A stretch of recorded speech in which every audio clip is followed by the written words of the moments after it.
Jusqu'à 9h, Good Morning Business. Les chaînes de production en Chine déstabilisées par la situation sanitaire et par les orientations stratégiques du gouvernement. De plus en plus de multinationales diversifient géographiquement leur production, notamment Apple, qui envisage de délocaliser 25% de sa production en Inde d'ici 2025. On va en parler avec Jean-Baptiste Monnier, vice-président de l'Asia Center. Bonjour. Bonjour Stéphane. Merci d'être avec nous. La Chine a mis un terme à sa politique zéro Covid. En quoi est-ce que la réouverture des frontières va ou risque de déstabiliser davantage les chaînes de production ?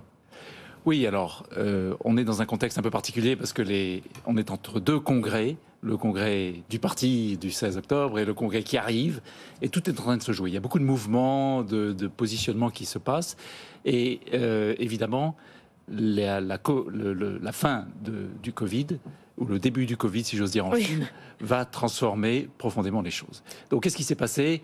D'abord, c'est une perte de face par le président Xi Jinping. Il avait fièrement guidé la Chine vers du zéro Covid. Les Chinois y croyaient, ils étaient fiers de leur pays. Et puis, patatras, au plus mauvais moment, c'est-à-dire dans cet entre-deux dont je parlais, le président a dû faire demi-tour face aux manifestations, face aux risques économiques, évidemment. Et maintenant, évidemment, se posent tout un tas de questions pratiques pour les entreprises, comme vous le disiez. Les expatriés sont toujours pas là, ils sont partis, c'est difficile de les renvoyer. Nous avons des chercheurs chez nous qui repartent en Chine, mais ce sont surtout des célibataires. Mais surtout, il y a une confiance qui a changé. Les entreprises chinoises et internationales ont du mal à investir en Chine.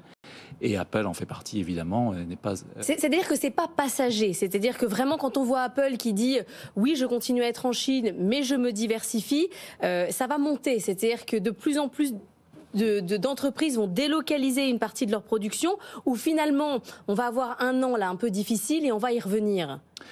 Le risque pays a changé. Effectivement. Et tous les boards, tous les conseils d'administration se posent la question en disant est-ce qu'on va continuer ? Est-ce qu'on peut tout miser sur la Chine ? Et c'est pas possible.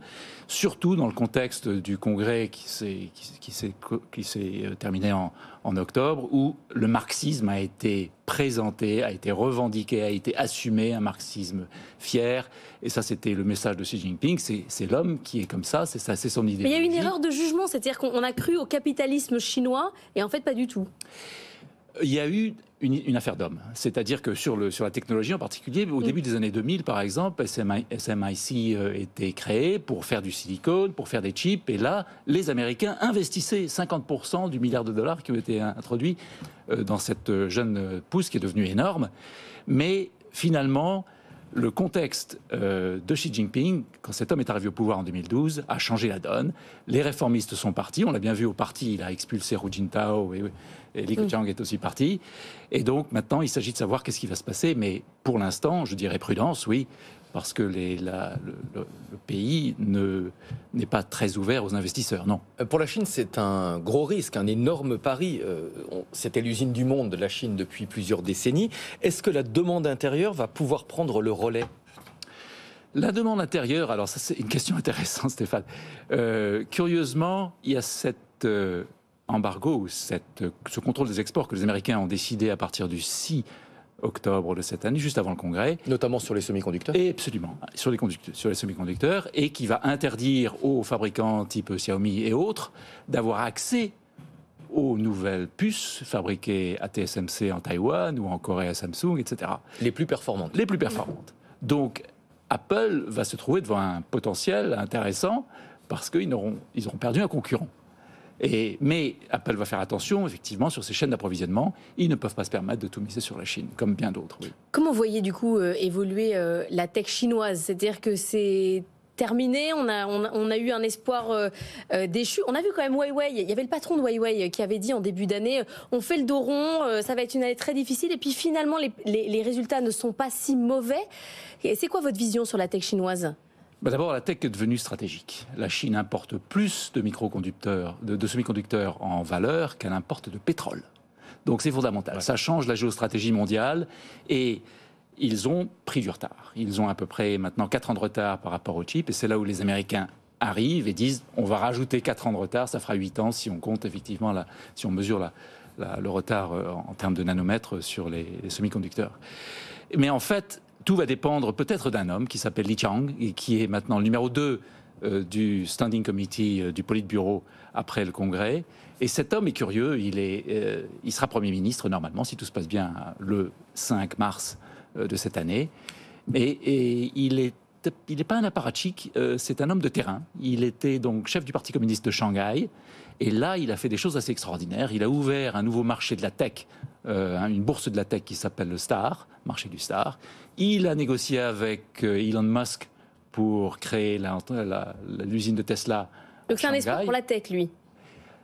Il est ambigu parce qu'il a été aussi la main de fer qui a confiné Shanghai pendant tous les mois de l'été dernier.